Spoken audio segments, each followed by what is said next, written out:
सकता। अगली खबर की ओर बढ़ेंगे। इस वक्त की अगली खबर रायपुर से। निकाय चुनाव 2021 बीजेपी कांग्रेस ने उम्मीदवारों की सूची जारी की है। आज नामांकन दाखिल करने के लिए जोर आजमाइश की जाएगी। नामांकन दाखिल करने की अंतिम तारीख 3 दिसंबर यानी कि कल आखिरी तारीख है नामांकन दाखिल करने की, और उससे एक दिन पहले आज नामांकन दाखिल करने के लिए जोर आजमाइश की जाएगी। बीजेपी कांग्रेस ने उम्मीदवारों की सूची जारी कर दी है। तो कल देर रात कांग्रेस की प्रत्याशी की सूची भी जारी हुई थी, तो दोनों ही पार्टियों ने अपने अपने उम्मीदवारों की सूची जारी कर दी है। आज नामांकन दाखिल करने के लिए जोर आजमाइश की जाएगी। नामांकन दाखिल करने की अंतिम तारीख 3 दिसंबर है।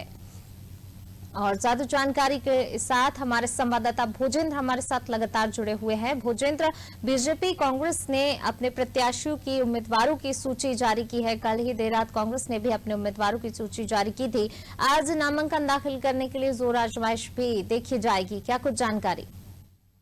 पूनम, बता दूं कि छत्तीसगढ़ में आने वाले मतलब दिसंबर को 20 दिसंबर को 15 नगर निकायों में चुनाव है, साथ ही 17 उप चुनाव है, वार्डों में चुनाव है। तो इसको लेकर बीजेपी कांग्रेस दोनों ने कमर कस ली है और कल देर रात तक अधिकतर नगर निकायों का जो बीजेपी और कांग्रेस दोनों ने सूची जारी कर दी है। अब एक बड़ी बात यह है कि 3 तारीख तक ही फॉर्म भरा जाएगा और एक ही दिन बचा है, आज 2 तारीख और 3 तारीख। तो अभी तक कई क्षेत्रों के नगर निकाय चुनाव के लिए मतलब कई नगर निगमों के अभी तक प्रत्याशियों के नाम अभी तक भाजपा और कांग्रेस नहीं लाई है, तो एक बड़ी बात है। और साथ में कांग्रेस और बीजेपी दोनों ही बहुत मंथन करने के बाद प्रत्याशियों के नाम सूची जो प्रकाशित की जा रही है। कल देर रात तक ही मुख्यमंत्री भूपेश बघेल ही कांग्रेस भवन में डटे थे। वहीं बीजेपी की बात करें, बीजेपी में लगातार मैराथन बैठक चल रही है। जिला स्तर में और संभाग स्तर में बीजेपी की बैठक, यदि कांग्रेस की बात करें, कांग्रेस में लगातार 2 दिन से बैठकों का दौर जारी है। कल देर शाम तक बैठक जारी है और रात तक सूचियां प्रकाशन जारी है।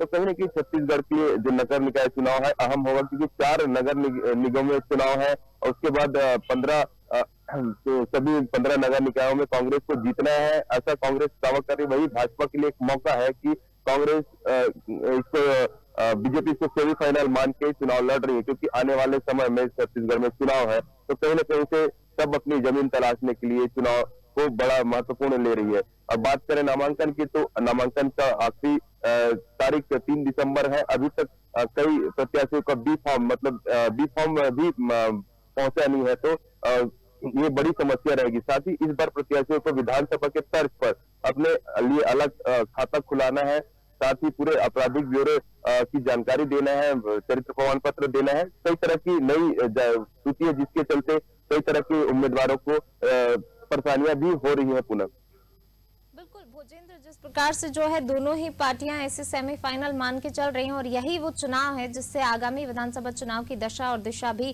तय होगी, जो छत्तीसगढ़ में विधानसभा चुनाव होंगे। भोजेंद्र, आप बने रहिए हमारे साथ, मैं लौटूंगी आपके पास। तो बीजेपी कांग्रेस दोनों ही जो है लगातार बैठकों का दौर दोनों ही पार्टियों में जारी है और काफी विचार मंथन के बाद जो है उम्मीदवारों की सूची दोनों पार्टियों ने जारी की। अब देखना होगा कि क्या नतीजे आते हैं और किस प्रकार से जब नतीजे आएंगे तो आगे का विधानसभा चुनाव, क्योंकि इन्हीं चुनावों पर भी डिपेंड करता है, तो क्या दशा दिशा तय करेगा ये चुनाव, वो भी काफी दिलचस्प होगा।